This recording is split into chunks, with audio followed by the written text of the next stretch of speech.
Oke, bismillahirrahmanirrahim. Assalamualaikum warahmatullahi wabarakatuh. Insyaallah hari ini kita akan bahas akuntansi syariah ya, materinya tentang PSAK 103 yaitu akuntansi salam. Kita akan mulai dari definisi sejarah PSAK 103, di mana PSAK 103 akuntansi salam ini pertama kali diterbitkan pada tanggal 27 Juni 2007. Kemudian direvisi pada 25 Mei 2016, yaitu merevisi definisi dari nilai wajar yang diselaraskan dengan PSAK 68 tentang pengukuran nilai wajar. Kemudian selanjutnya kita masuk pembahasan yang kedua, yaitu terkait definisi salam. Definisi salam ini menurut Fatwa DSN MUI nomor 110 ya. Bai'ul salam adalah jual beli dalam bentuk pemesanan atau suatu barang dengan kriteria tertentu yang harganya wajib dibayar tunai pada saat akad. Kemudian definisi sama pada Undang-Undang nomor 21 tahun 2018 dengan esensi yang mirip. Sedangkan pada PSAK 103 salam didefinisikan dengan akad jual beli.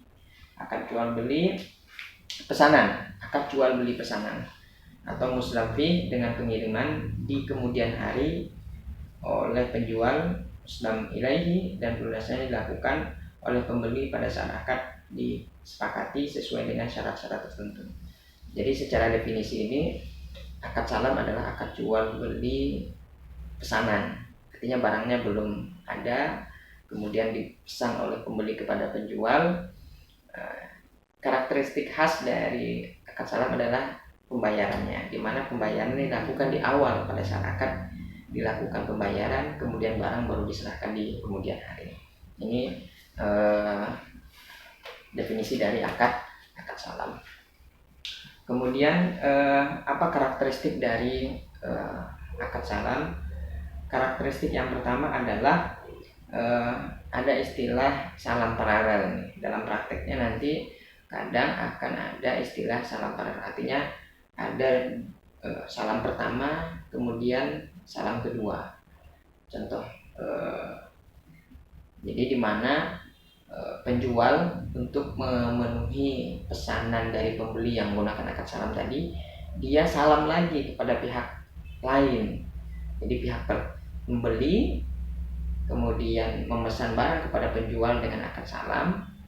Kemudian penjual ini untuk memenuhi kebutuhan pembeli tadi, dia memesan lagi kepada pihak lain dengan akad salam lagi. Maka salamnya ada dua ya, salam pertama kemudian salam kedua. Maka disebut dengan istilah salam paralel. Kemudian jadi di sini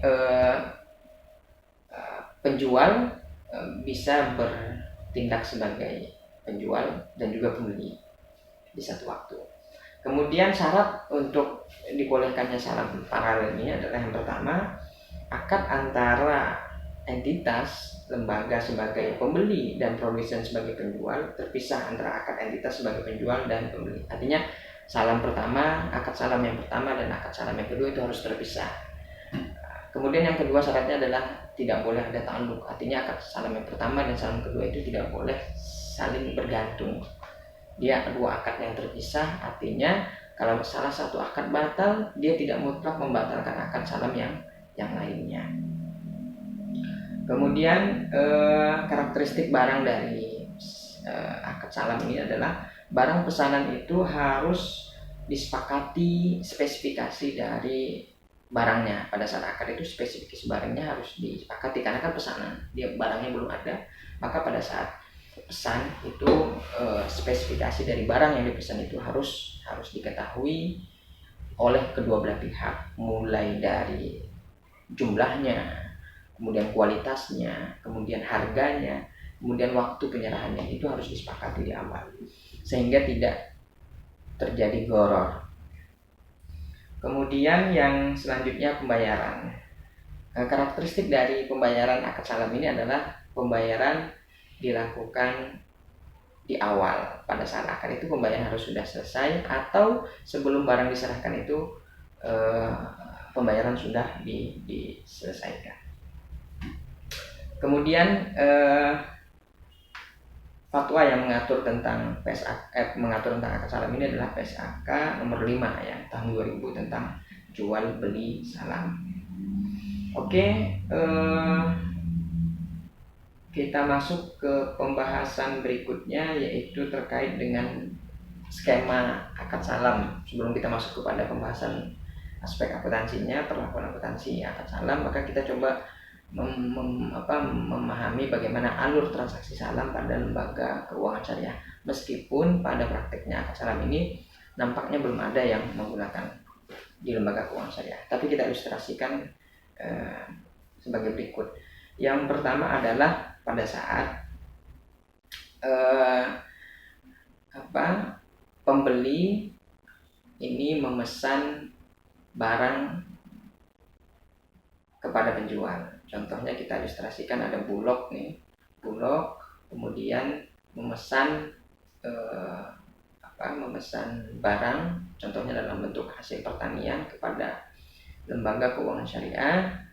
Nah, ini atau kepada koperasi unit desa ya, koperasi unit desa yang berprinsip syariah, dia memesan barang untuk disediakan padi atau gabah dengan spesifikasi tertentu, dengan nilai tertentu, harga tertentu, waktu penyerahan tertentu, kemudian dibayar di awal.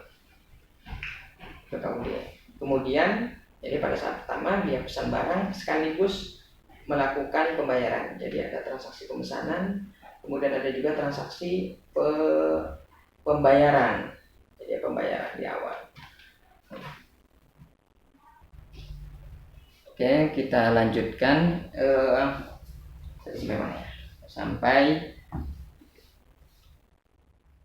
skemanya ya, skema transaksinya. Jadi agak sedikit sederhana sebenarnya, ini sederhana skema transaksi salam. Jadi contohnya pembeli memesan barang kepada penjual, contohnya entitas KUD lah gitu ya. Kemudian memesan padi, gabah gitu ya. Kemudian langsung pada saat memesan ini pada saat memesan sekaligus akad salam sekaligus bayar. Kemudian untuk memenuhi kebutuhan si pembeli, si KUD ini memesan kepada petani. Ya, kepada petani. Pada saat memesan kepada petani juga sama, langsung akad, langsung membayar. Uang yang diserahkan kepada petani itu ya bisa dikatakan sebagai modal sebagai petani untuk memenuhi kebutuhan pesanan tersebut dengan spesifikasi yang mungkin yang sama dengan yang dipesan oleh pembeli pertama tadi. Jadi transaksi keuangannya sebenarnya pertama, kalau kita runut ya, transaksi keuangannya pertama adalah pada saat pembeli memesan dan membayar, memesan sekaligus membayar. Kemudian transaksi keuangan yang kedua adalah pada saat penjual menyerahkan barang. Cuma ada dua transaksinya, yaitu pada saat bayar, kemudian pada saat membayar menyerahkan barang, penyerahan aset salam tadi. Jadi transaksinya keuangannya cuma dua. Memang nanti pada saat penyerahan barang ada beberapa ketentuan, beberapa kondisi ya. Oke, coba kita masuk ke perlakuan akuntansinya. Perlakuan akuntansi salam, ketentuan perlakuan akuntansi untuk salam tadi kita berdasarkan transaksi aja yang memudahkan. Pertama adalah pada saat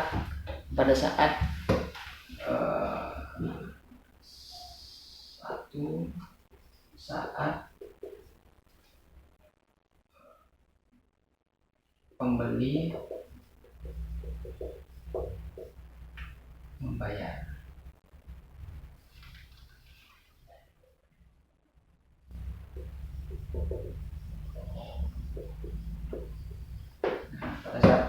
Pada saat pembeli membayar uang salam,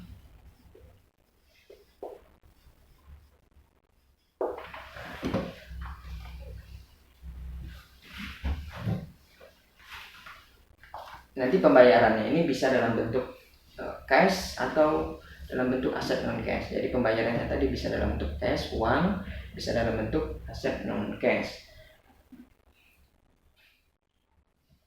Nah, kemudian pada saat pembeli melakukan pembayaran itu, maka pertama pembeli yang menyerahkan uang untuk membayar itu mengakui uang itu sebagai apa? Sebagai piutang salam. Kemudian bagi si penjual yang menerima uang salam itu diakui sebagai hutang salam. Maka jurnalannya adalah bagi pembeli pada saat dia menyerahkan uang salam itu, maka debitnya adalah piutang salam, kemudian kreditnya adalah cash atau aset non cash. Nah, jurnalnya ini pembeli kelihatannya. Maka bagi pembeli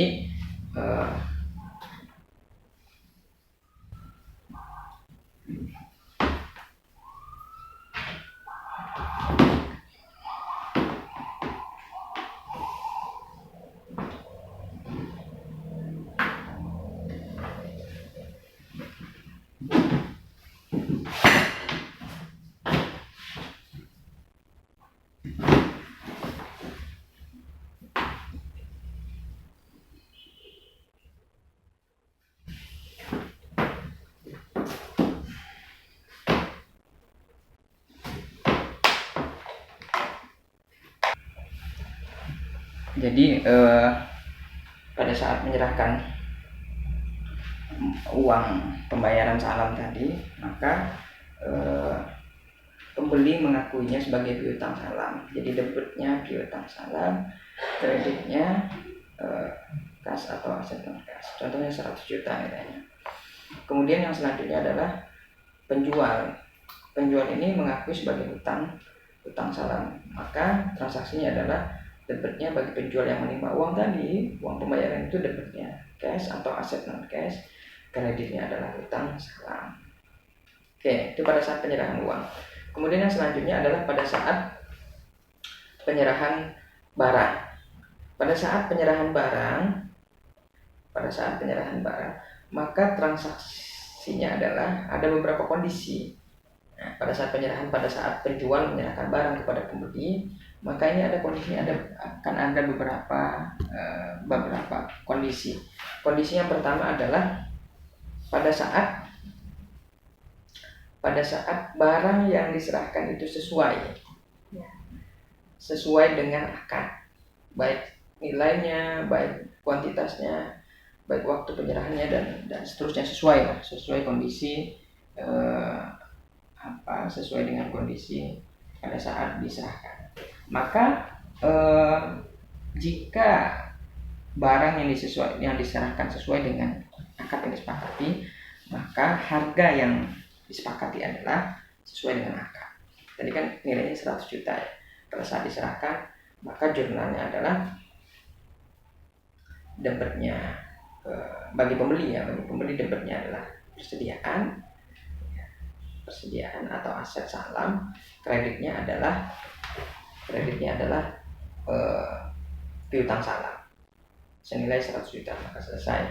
Bagi penjual begitu juga, penjual sebaliknya, debitnya utang salam, kreditnya aset salam nilainya 100 juta dan selesai.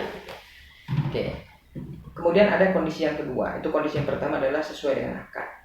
Kondisi yang kedua, bagaimana jika barang yang diserahkan itu tidak sesuai dengan kondisi yang disepakati, tidak sesuai dengan spesifikasi yang disepakati.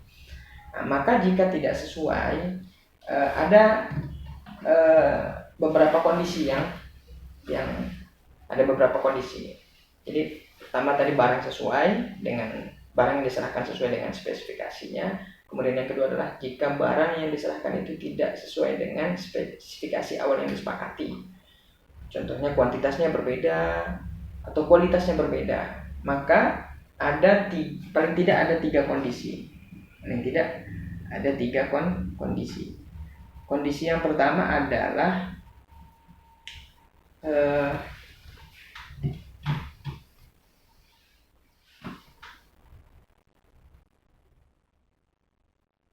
barang pesanan diterima yang diterima dinilai sesuai dengan nilai akad.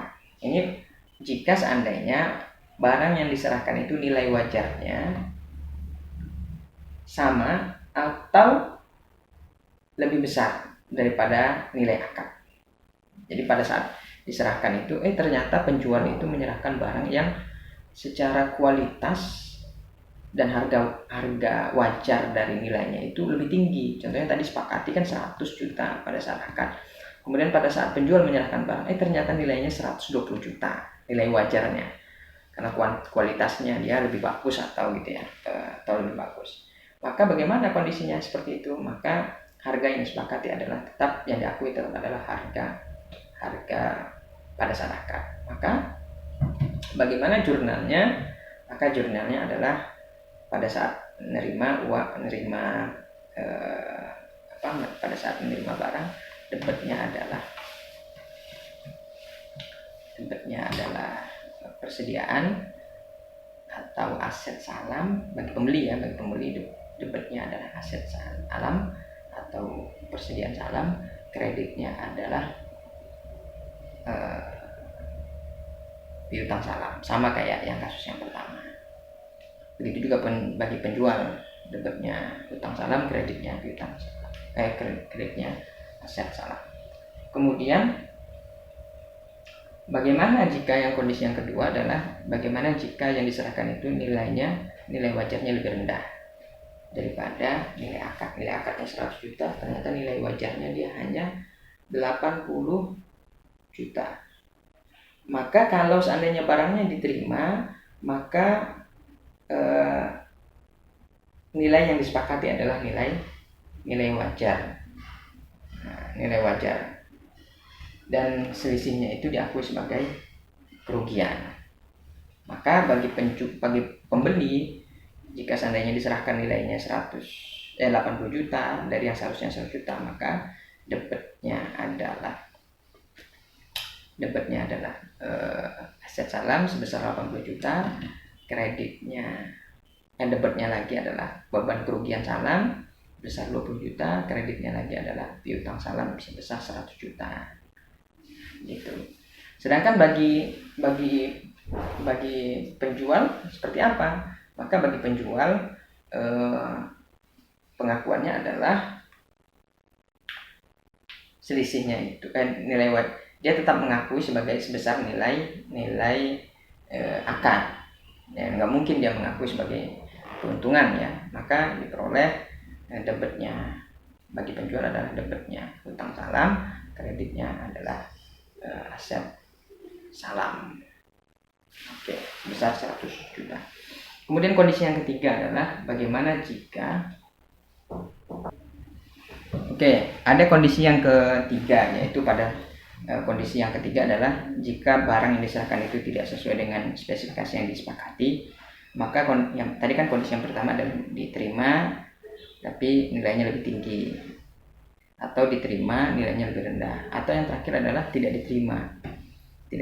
Dengan konsekuensi yang pertama adalah jika barang tidak diterima, maka bisa diberikan kesempatan kepada penjual untuk diperpanjang jangka waktunya. Silakan diperpanjang jangka waktunya untuk mencari lagi barang yang sesuai spesifikasi. Atau yang kedua adalah diterima sebagian, dibatalkan sebagian, dibatalkan sebagian. Contohnya misalnya 100 juta yang masuk baru senilai 50 juta. Maka yang 50 juta itu diterima, yang 50 jutanya lagi dibatalkan. Maka pada saat diterima sebagian dan dibatalkan sebagian, maka yang diterima itu mengurangi nilai piutang dan hutang, sedangkan yang dibatalkan itu adalah berubah. Tadinya piutang salam bagi pembeli, bagi penjual hutang salam, maka berubah menjadi piutang usaha, atau hutang usaha bagi penjual. Jadi debetnya adalah jurnalnya bagi pembeli, kalau yang diterima cuma 50 juta, maka jurnalnya debetnya aset salam atau persediaan salam senilai 50 juta, kreditnya debetnya lagi piutang usaha, kemudian kreditnya piutang salam sebesar 100 juta. Maka piutang salamnya habis, berubah menjadi piutang usaha. Piutang usaha bayarnya pakai apa? Pakai uang. Kalau piutang salam kan dibayarnya pakai barang.